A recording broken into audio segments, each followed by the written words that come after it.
Hi guys, and welcome to Bomb Anime. It's your girl Ruka. And Big Boy Sam here, bring you another episode of The Duke of Death and His Maid. So Walter is now helping to find a way to break the curse, which is still more than what the Duke is doing, but I'm still like, pick a lane. Like, are you helping him find the answer to the curse? Are you trying to be the person who takes over the family name? This Duke family is weak. I'm sorry, it's so weak. I don't know how they're still hanging on. Like, I don't know how they still have their position. I don't know how they still have support. I don't know how they still have their title, and I don't know how they still have their money with the way that they act. I have to agree with you here. Look, Walter, I said this last episode, or the episode before, he's intellectually inconsistent. And the fact that this happened is just further proof of that. How is it Viola has done more to sort out your curse by accident than you have? How come you're not going as an adventurer around the world to try and figure out how to end this curse? Wagwan, fam. Like, you want to touch your girl, that's cool. Everybody wants to touch their girl or guy or their significant other, whatever. And you're doing nothing. Nothing, fam. Nothing. Duke, I don't know your name. I don't want to know your name at this moment in time, because at the end of the day, you're a wet noodle and you don't deserve Alice. Alice, best girl of 2021.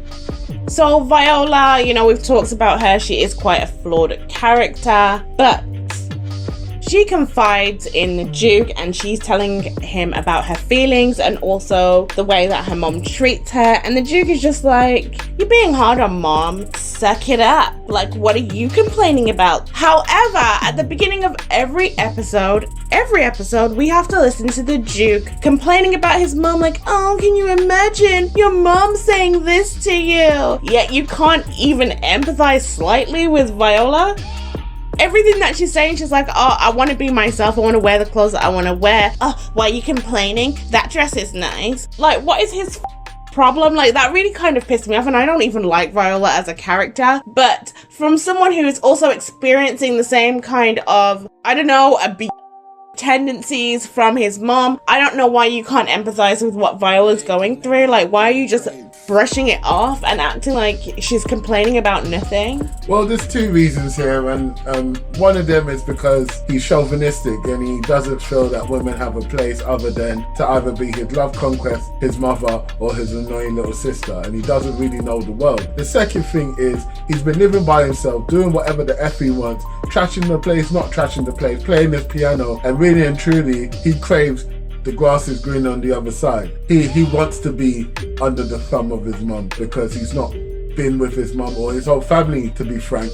And so he has absolutely zero empathy. He's a flawed character because the only thing that they do intellectually consistent is show that he has absolutely no empathy skills. He's a selfish brat, and no one even said if Alice wants to be with you. Yes, she's giving you signs that she loves you. But again, Alice is going through turmoil that he still hasn't noticed, that she's thinking, bruv, once this curse is lifted, I'm going to have to be on the back burner and you're going to go get married to some duchess or some other family, because that's just how it is.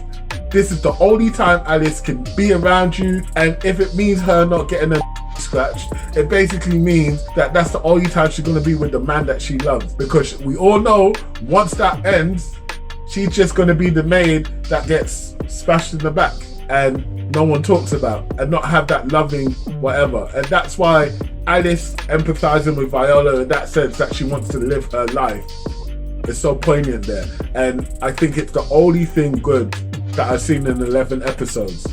I agree with everything that you have just said, but I still expected a bit more from the Duke, because at the same time, he should be able to put his selfishness into work right here. He also wants to live how he wants to live, and he can't. What's stopping him is something different. It's the curse. But no, I know what you're saying. He does get to do whatever he wants in XYZ, but I'm pretty sure he wouldn't mind, you know, knocking them boots, which he cannot do without killing the person that he would be doing it with. He wouldn't even be able to get it in. So I'm just saying, you know, like he could have applied his own selfish desires to what Viola was trying to say about wanting to have some say over her life. I actually wasn't going to say that, but you do come up with a great point. He can't do what he has to do with who he wants to do it with. But you did come up with a solution to that. I mean, you solved this problem. How? Remember that thing on Instagram we put about the whole... Woo, it's raining. That's not the same thing. It's not, I agree. But Splash and dash, that's not...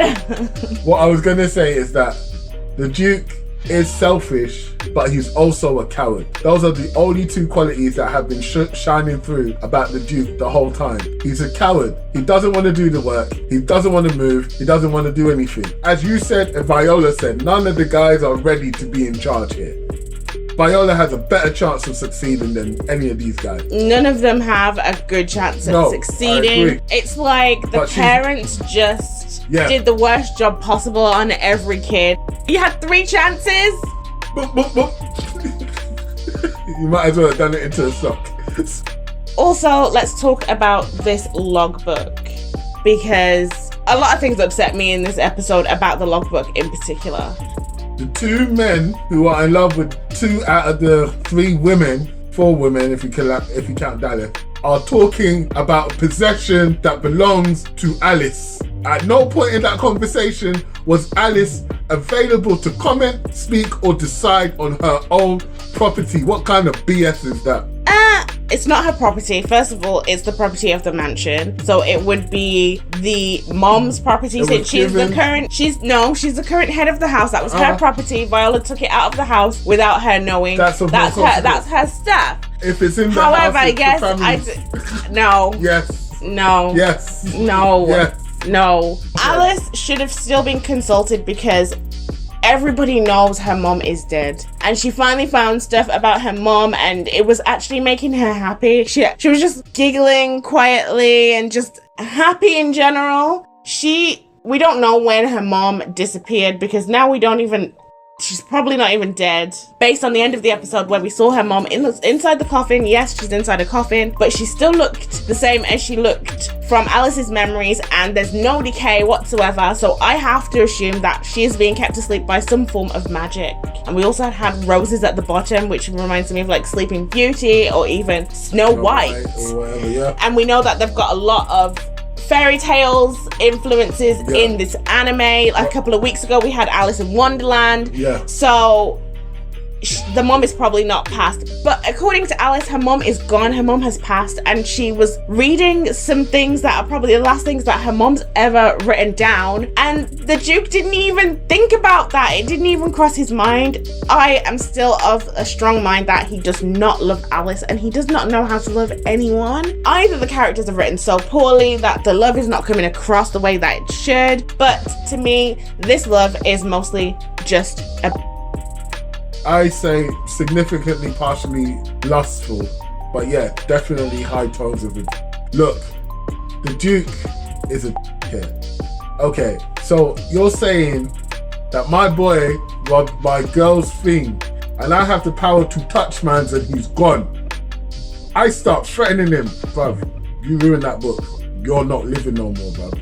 I'ma touch you and you'll be dead.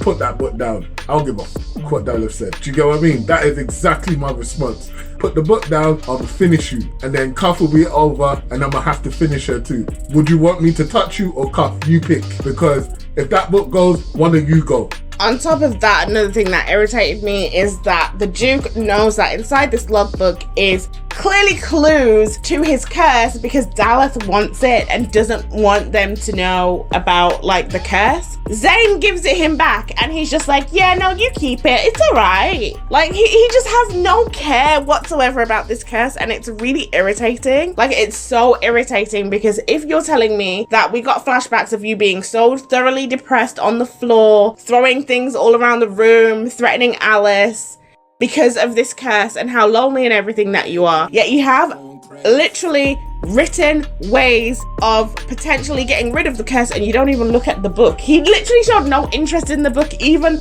before that. look, apparently this curse messed him up so hard that he flashed back into a better character. That's how hard this curse messed him. And yet, we've got weak sauce boy over here, Dookie Bochan, not doing sod all right now. And look, I'm annoyed at the Duke in this episode. I'm annoyed at Viola in this episode slightly, but I did like the characterization. Zayn was consistent. I love Cuff. Yes, I like looking at big booty pics on the internet, and he's probably a simp and a hentai connoisseur if he was here in today's standard. But he loves Cuff. And Dallas said do X or else Cuff is gone. So I'm gonna do X. There was no two ways about it. But then he himself flipped and gave the book over. What is his problem as well? But at the end of the day, I'm not here for Cuff, because Cuff is not the MC. Alice is. And so I don't care. If I was the Duke, I tell Zayn, listen my boy, drop the book. I'm gonna go touch Cuff up now, and then she'll be dead. Pick one. I was also bothered by Zayn as well. You know, his sneaking around, you know, with the book, and then just dragging it all along when he knew that he had the power to basically reconstruct it regardless of what it was with just a single scrap. So why didn't he just get rid of it straight away? Like, it's like he wanted to get caught, but there's no real reason for him to really desperately want to get caught. I disagree with that. And I just thought that it was quite irritating the way that he was sort of like all over the place with this logbook and talking about how he has to do it because of Cuff, and then he said, oh, actually, you know, I can do anything for Cuff except for this because this is wrong. So you wouldn't do anything for her? Stealing's wrong, punching someone in the arm is wrong, like there's a multitude of things that are wrong. So you wouldn't do any of those things because it's wrong to save her, so then you won't save her then, like just move along. Bye, Zayn. I think that Zayn, and I know I'm backpedaling a little bit, but it would be consistent, manipulated the situation so that it looked good to Dallas, because he was going to burn it until the Duke came up, and I think he knew that the Duke was a pussy boy and was gonna just give him the book back. So that, I think that could possibly be it, but I'm still, it's still rubbed me up the wrong way. It left a bad taste in my mouth. Episode 11 and I'm still no closer to no curse getting solved. Episode 11 and I'm still no closer to getting any sort of closure or any sort of sense out of the whole journey that I've been through with this story. And as I said, I've been watching this because of Alice, and even that is slightly waning now. And showing me Sharon in the last second doesn't make it any better. Ooh, cliffhanger, like, nah fam. Because there's only one episode to go, and I'm pretty sure that's not going to get resolved either. I don't think anything will get resolved at all. However, side note, Viola looked really nice with glasses. They should have actually kept her character like that because she looks ugly otherwise, but when she took out those large glasses, it really suited her anime face. Yeah, she looked cute. Well, that's everything from us this week. Let us know what you think in the comments as usual. Don't forget to like, subscribe and share. Peace.